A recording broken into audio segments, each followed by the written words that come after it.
Oke, halo semuanya. Assalamualaikum warahmatullahi wabarakatuh. Kembali lagi bersama saya, Ridho Rahman. Oke, di video kali ini saya akan coba membahas materi dari soal PH yang sudah kalian kerjakan di pekan lalu ya. Gitu. Soalnya kan ada 20 soal ya. Nah, nanti dari 20 soal ini akan saya ambil sebanyak 10 soal ya untuk saya ujikan lagi di di PTS nanti. Seperti itu. Jadinya saya harap ketika kalian sudah menonton video ini, kalian itu bisa tahu gitu ya materi yang akan kalian pelajari untuk PTS nanti. Seperti itu. Oke, berhubung waktu kita itu sudah tidak mencukupi lagi ya untuk pembahasan di kelas online, sehingga pembahasan PH ini akan saya buat di video seperti itu. Dan di pertemuan di kelas online itu akan kita bahas materi selanjutnya yang akan dikeluarkan juga di PTS nanti. Seperti itu ya. Oke, kita langsung mulai aja di nomor 1. Di nomor 1 ini kita akan membahas materi mengenai arti dari ekonomi. Ya, di mana ekonomi di sini itu berasal dari bahasa Yunani yang terdiri dari dua kata ya. Oke, yang terdiri dari dua kata yaitu oikos dan nomos. Oke. Oikos itu artinya adalah rumah tangga, sedangkan nomos artinya adalah aturan. Oke. Nah, berarti ekonomi di sini terdiri dari dua kata, oikos dan nomos. Berarti jawaban yang tepat yang mana? Nah, jawaban yang tepat adalah yang delta. Ya, jangan sampai ketukar antara Bravo dengan Delta. Ya, jadi nomor 1 jawaban yang tepat adalah Delta. Oke, lanjut ke nomor 2. Di nomor 2 ini setiap hari Ola itu selalu menyisihkan uang jajannya untuk membeli photocard EXO. Oke, kegiatan yang dilakukan oleh Ola merupakan untuk memenuhi apa sih?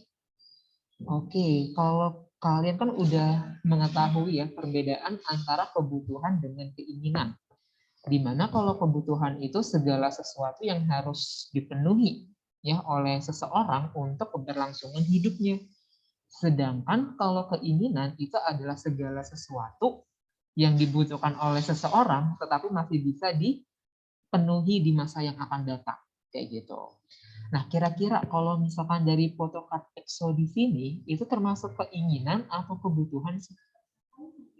Pintar, pasti masuknya ke keinginan ya, bukan kebutuhan. Gitu. Karena kalau misalkan Ola nggak beli photocard EXO ya nggak berdampak langsung kan ke diri Ola. Seperti itu. Makanya yang tepat adalah yang A. Gitu. Ya. Oke, lanjut ke nomor 3. Di nomor 3, Safira adalah seorang pengusaha roti. Saat ini Safira itu menggunakan oven. Oke, saat ini Safira itu menggunakan oven pemanggang roti yang menggunakan bahan bakar minyak tanah. Ya, ada keinginan dari Safira untuk mengganti oven tersebut menjadi berbahan bakar gas. Oke, kan ada perubahan metode, ya nggak sih? Ada perubahan alat yang digunakan untuk memproduksi sebuah roti, ya kan ya? Nah, balik lagi nih, di sini yang ditanya adalah pemecahan masalah pokok ekonomi modern. Oke, masalah pokok ekonomi modern itu ada berapa? Masalah pokok ekonomi modern. Ada 3, pintar. Yang pertama adalah what, artinya apa?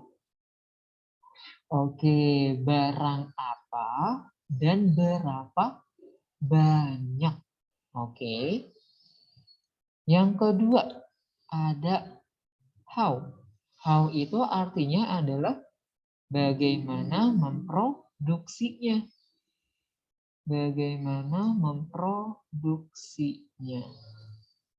Dan yang ketiga itu adalah for whom. Untuk siapa. Ya, untuk siapa barang diproduksi. Untuk siapa barang diproduksi. Gitu ya. Nah, kira-kira tadi Safira itu kan ada perubahan metode ya, ada perubahan peralatan yang digunakan untuk menghasilkan barang. Yang tadinya menggunakan oven yang bahan bakarnya itu minyak tanah, sekarang menjadi oven yang menggunakan bahan dasarnya itu dari gas. Kira-kira masuknya kemana? What, how, atau for whom? Pinter banget. Pasti jawabannya adalah yang how-nya, yaitu bagaimana. Good job. Oke, dipahami sampai di sini? Oke, kita lanjut ke nomor 4. Nah, nomor 4 masih ada kaitannya di nomor 3. Yang ditanya adalah masalah pokok ekonomi modern. Oke, tadi ada berapa masalah pokok ekonomi modern? Ada 3 ya, tetapi what di sini terdiri dari 2 unsur, yaitu barang apa dan berapa banyak. Ya, berarti what itu ada 2, ditambah how, ditambah for whom, berarti ada 4. Oke, berarti bicara tentang barang apa. Barang apa yang mana? Oke, nomor 1. Kemudian, how, bagaimana produksinya? Nah, berarti nomor 5. Oh, maaf, tadi ada berapa banyak? Oke, berarti yang nomor 3 juga ya. Dan yang terakhir untuk siapa? Berarti jawaban yang tepat adalah 1, 3, 5, dan 6. Bravo. Selesai. Gimana? It's so easy kan ya? Gitu. Kalau misalkan pertanyaannya saya ubah nih. Menjadi masalah pokok ekonomi klasik. Kira-kira apa aja masalah pokok ekonomi klasik? Masih ada yang ingat nggak? Pintar. Ada 3 juga ya. Yaitu produksi, terus distribusi, dan konsumsi. Pintar banget ya. Jangan sampai ketukar, oke? Antara ekonomi modern dengan ekonomi klasik. Oke, next nomor 5. Sebelum berangkat ke sekolah untuk PTMP, Nadia selalu sarapan bersama anggota keluarganya. Oke, Nadia selalu sarapan berdasarkan sifatnya. Oke, ini udah ada kata kuncinya ya, berdasarkan sifat. Kalau berdasarkan sifat itu terdiri dari 2 ya. Apa aja? Oke, ada yang jasmani, pintar, sama yang rohani. Oke, kira-kira kalau misalkan sarapan itu lebih ke jasmani atau rohani? Ya jawabannya pasti jasmani. Selesai. Kayak gitu ya. Ini gampang banget kan ya? Untuk ngejawab nomor 5 udah ada kata kuncinya berdasarkan sifatnya. Ya udah, berdasarkan sifat kebutuhan itu terbagi menjadi 2. Ya kan ya, ada jasmani dan rohani. Gitu. Kalau misalkan sarapan kira-kira lebih prefer kalian yang mana? Jasmani atau rohani? Ya udah pasti jasmani gitu ya. Oke, 5 jawabannya yang C. Nomor 6. Oke. Kebutuhan primer. Apa tuh kebutuhan primer? Ya, kebutuhan dasar dari seseorang ya yang harus dipenuhi. Biasanya kebutuhan primer di sini terdiri dari sandang, apalagi pangan, dan papan. Pintar ya. Oke, kira-kira nomor 1 ini bagian dari kebutuhan primer gak? Kalau Ibnu berekreasi ke Dufan untuk mengobati rasa bosan, apakah itu kebutuhan primer? Enggak, ya, dia itu bukan kebutuhan primer. Mungkin jatuhnya ke kebutuhan sekunder ataupun tersier ya, kalau berdasarkan intensitasnya. Oke, yang kedua, Eja selalu mengonsumsi makan 4 sehat 5 sempurna yang dibuatkan oleh ibunya. Oke, di sini ada mengonsumsi makanan ya, berarti dia masuknya ke dalam kebutuhan primer. Gitu. Oke, nomor 3. Daniel menggunakan baju baru yang dibelikan oleh ayahnya. Nah, ini juga sama ya, bagian dari kebutuhan primer, gitu, karena terdiri dari sandang, pangan, papan, seperti itu. Oke, Quinsa dan ibunya pergi ke supermarket untuk membeli kebutuhan sehari-hari. Nah, ini udah pasti ya, masuknya ke kebutuhan pokok. Naya membeli album NCT di aplikasi e-commerce. Oke, apakah ngebeli album NCT itu menjadi kebutuhan primer dari seseorang? Enggak ya, berarti jawabannya tepat adalah 2, 3, dan 4. Bravo. Gitu.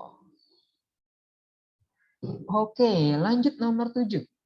Setiap weekend, Nadine selalu bermain bulu tangkis bersama Risma di lapangan komplek rumahnya. Setelah bermain bulu tangkis, mereka berdua melihat ada pedagang yang menjual nasi uduk dan lontong sayur. Akhirnya Nadine membeli lontong sayur, ya. Nadine ngebeli lontong sayur dan Resma ngebeli nasi uduk. Oke, jika dilihat berdasarkan hubungan dengan barang lainnya. Oke, berdasarkan hubungan barang atau alat pemuas di sini itu terbagi menjadi 2 kan ya? Ada barang substitusi dan ada juga barang komplementer. Pasti nomor 7 itu jawabannya antara substitusi atau enggak komplementer, ya. Karena yang ditanya adalah berdasarkan hubungannya. Nggak mungkin konsumsi, nggak mungkin ekonomi jawabannya, gitu ya. Oke, balik lagi. Kalian masih ingat nggak arti dari barang substitusi? Barang yang melengkapi atau barang yang menggantikan? Pintar. Substitusi adalah barang yang menggantikan. Oke, kalau kalian udah makan A, berarti kalian nggak wajib untuk makan B. Gitu ya. Tapi kalau komplementer itu adalah saling melengkapi. Gitu. Kalau kalian makan A, berarti kalian juga harus makan B.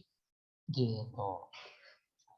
Nah, kira-kira barang yang dikonsumsi oleh Nadine itu kan lontong ya. Maaf, Nadine itu mengonsumsi lontong, sedangkan Resma itu mengonsumsi nasi uduk. Antara lontong dengan nasi uduk itu saling menggantikan atau saling melengkapi? Nah, pasti jawabannya adalah saling menggantikan kan? Gitu. Kalian nggak mungkin makan nasi uduk, lauknya itu lontong sayur. Ataupun sebaliknya. Kalian nggak mungkin makan lontong sayur, lauknya itu adalah nasi uduk. Gitu. Makanya nasi uduk dengan lontong sayur itu merupakan barang yang saling menggantikan atau substitusi. Nomor 7, jawaban yang tepat adalah yang dapat. Oke, next nomor 8. Jika dilihat dari cara memperolehnya, air yang berada di kota-kota besar seperti Jakarta, Depok, dan sebagainya termasuk ke dalam barang.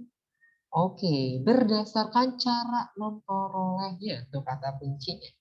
Ya, cara memperoleh. Oke, itu terbagi menjadi 2 ya. Ada barang bebas sama barang ekonomis. Kalau barang bebas itu berarti manusia itu bebas ngambilnya. Ya, manusia itu bebas mengambil barang tersebut tanpa adanya pengorbanan. Pengorbanan di sini itu berarti harus membeli ya. Gitu. Tapi kalau misalkan barang ekonomi, manusia untuk memenuhi kebutuhannya itu harus mengeluarkan atau harus memerlukan pengorbanan. Gitu ya. Nah, kira-kira kalau kalian tinggal di Jakarta, kalian itu menggunakan air bersih, kira-kira kalian itu ngambil secara gratis atau kalian itu harus bayar? Kayak air bersih yang ada di Jakarta itu harus bayar ya. Karena kualitas air tanah yang ada di Jakarta itu sudah cenderung jelek ya.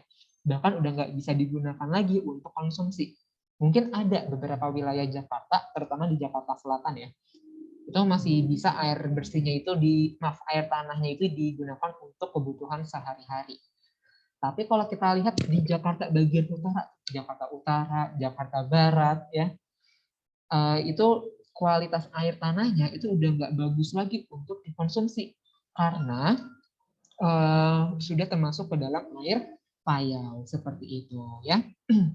Nah makanya di sini kalau orang yang tinggal di Jakarta ataupun daerah perkotaan lainnya, maka air di sini termasuk ke dalam barang ekonomi karena masyarakat tersebut harus membayarnya. Gitu. Oke, itu dari nomor 8. Sekarang kita lanjut ke nomor 9 ya. Kelangkaan merupakan kondisi tidak seimbangnya antara kebutuhan manusia yang sifatnya itu gak terbatas, ya.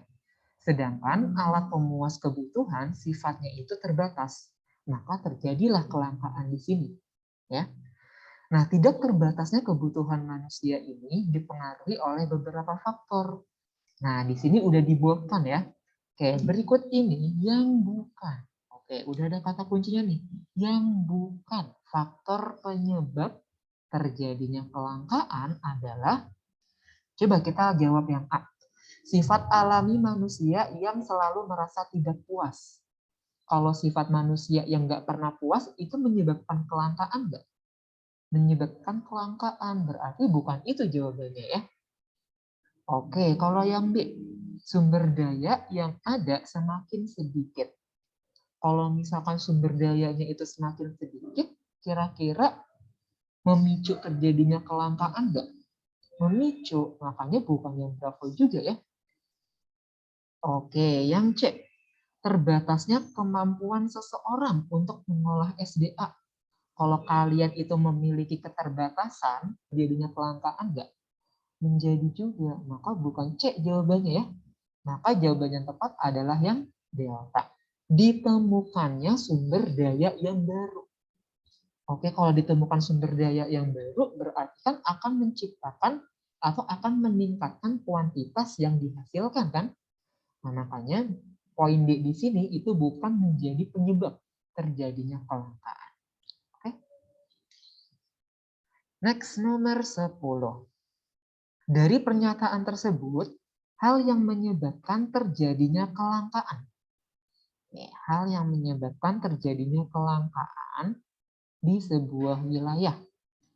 Oke, kalau yang nomor 1, tersedianya tenaga kerja yang terampil. Kalau semakin terampil tenaga kerjanya, maka ada kecenderungan untuk terjadi kelangkaan enggak? Enggak ya. Gitu. Berarti nomor 1 di sini itu bukan. Berarti yang A udah pasti salah jawabannya. Ya. Lanjut nomor 2. Keserakahan manusia dalam memenuhi kebutuhannya. Itu menjadi faktor terjadi kelangkaan enggak? Oh, so pasti ya. Nomor 2. Berarti D itu udah pasti salah. Gitu. Jawaban yang benar lagi adalah nomor 5. Ya.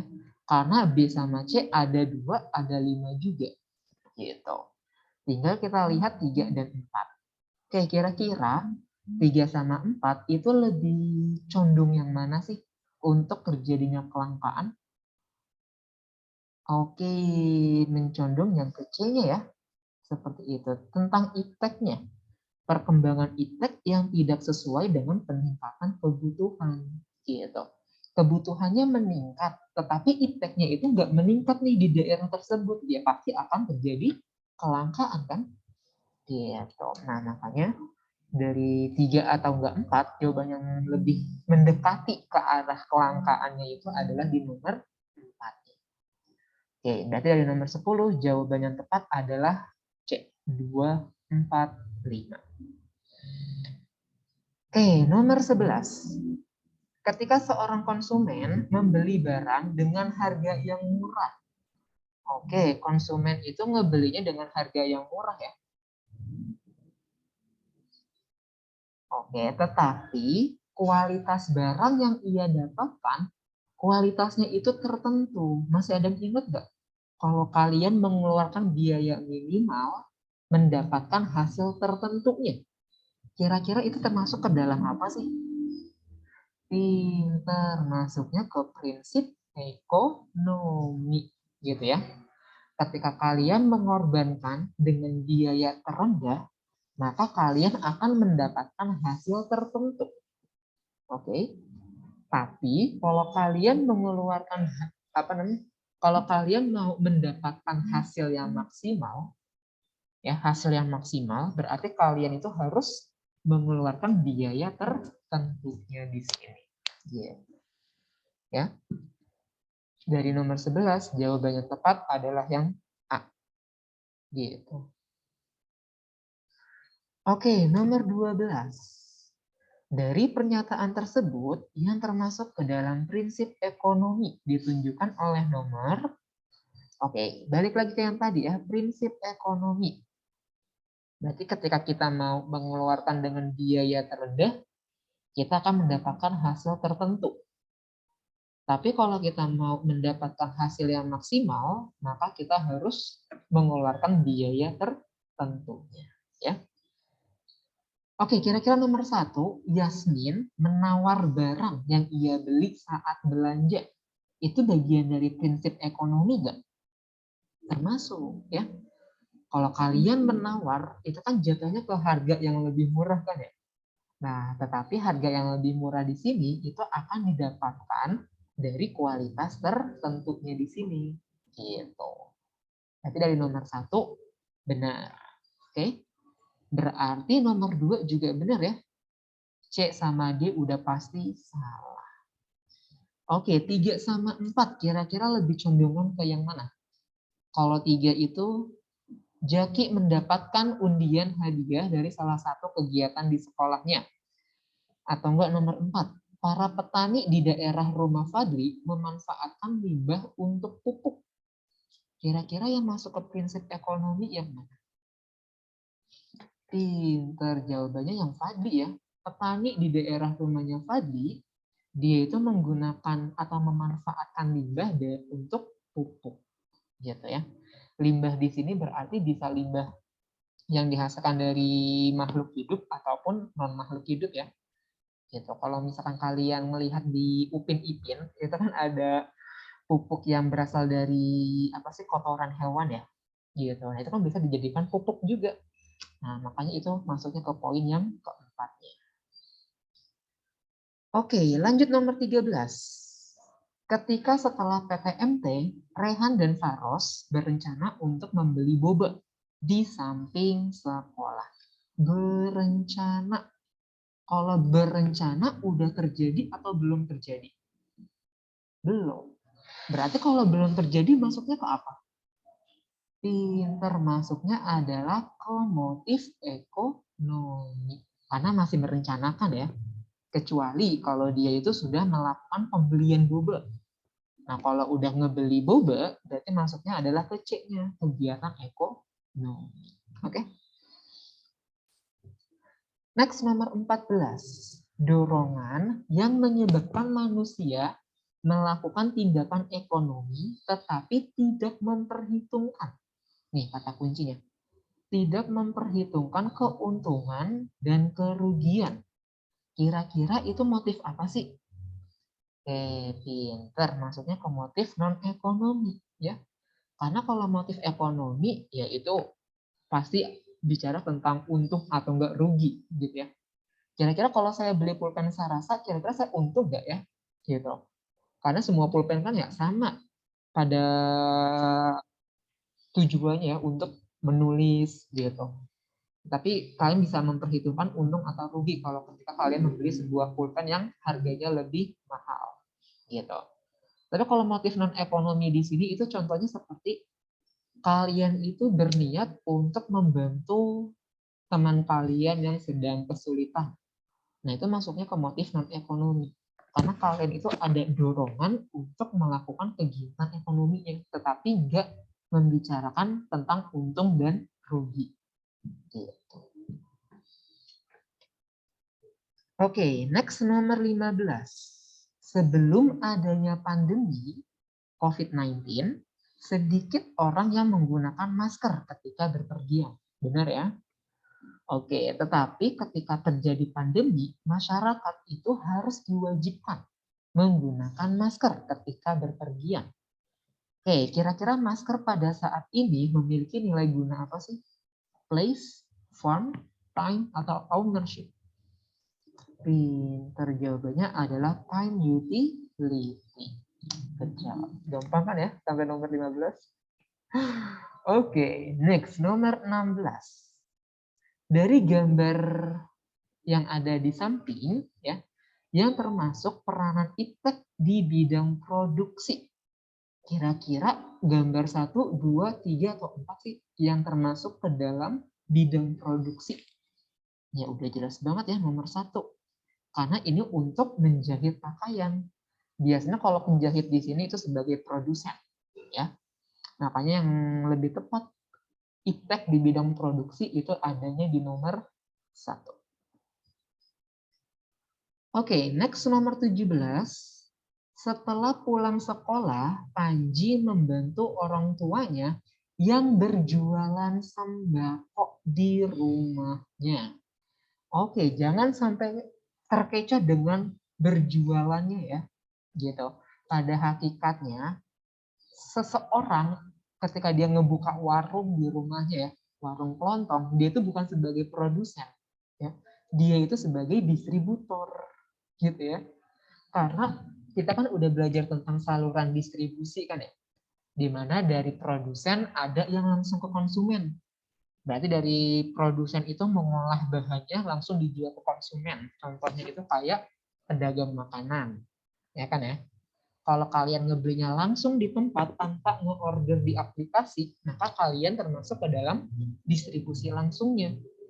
Gitu. Tapi kalau dari produsen terus ke apa namanya? Ke perantara baru ke konsumen, itu masuknya ke tidak langsungnya gitu.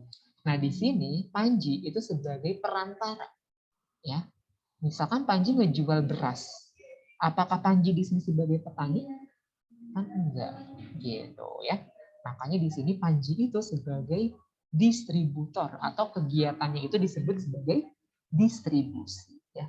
Karena berjualan sembako. Oke. Next, 18. Kegiatan berikut yang termasuk ke dalam peran iptek dalam kegiatan distribusi. Ingat, distribusi itu adalah pengiriman atau ya pengiriman barang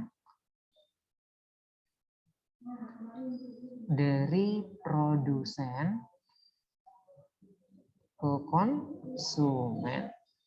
Kira-kira yang menjadi peranan iptek dari distribusi itu yang mana? Pintar, yang C ya. Dia itu membuka usaha ekspedisi. Bentar. Ya, benar jawabannya yang C ya. Dia itu membuka usaha ekspedisi. Usaha ekspedisi di sini berarti usaha pengiriman paket gitu ya, kayak JNE, GNT, Tiki, terus si cepat ataupun yang lainnya. Kayak gitu. Ya. Nah, ini jatuhnya ke yang C. Gitu. Sampai di sini ada yang mau ditanyakan dulu nggak? Oke, nggak ada ya. Next nomor 19, kegiatan seseorang untuk mengurangi. Nah, ini gampang banget nih. Untuk mengurangi nilai guna suatu barang atau jasa disebutnya dengan konsumsi. Good job. Ya. Oke, the last one.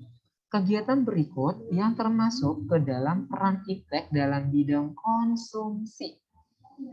Oke, kira-kira yang A benar nggak?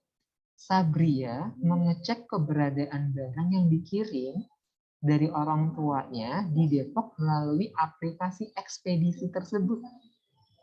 Enggak ya, di sini lebih kepada distribusinya, sehingga bukan termasuk. Kalau yang B, Rio mempromosikan usaha kecilnya melalui aplikasi TikTok dan Instagram. Enggak juga, ini bagian dari produksinya. Oke, yang C. Karena adanya mobile banking, semakin memudahkan Kakak mengecek keuangan perusahaan. Enggak ya, berarti masuknya ke produksi lagi. Gitu. Nah, makanya jawaban yang tepat adalah yang Delta. Fikri lebih banyak membeli barang karena adanya gratis ongkir di salah satu aplikasi e-commerce-nya. Gitu. Selesai deh pembahasan PH kita. Gimana? Gampang nggak? Oke, jadinya dari 20 soal PH ini nanti saya ambil 10 soal ya yang akan saya ujikan di PTS nanti. Gitu ya. Oke, semoga kalian bisa memahami video pembahasan soal PH kita di hari ini. Ya, kalau misalkan masih ada yang dibingungkan dari pembahasan soal ini, boleh banget kalian menghubungi saya melalui WA. Oke? Mohon maaf apabila terdapat kekurangan pada pembahasan kali ini. Saya akhiri. Wabillahi taufiq wal hidayah. Wassalamualaikum warahmatullahi wabarakatuh. Terima kasih semuanya.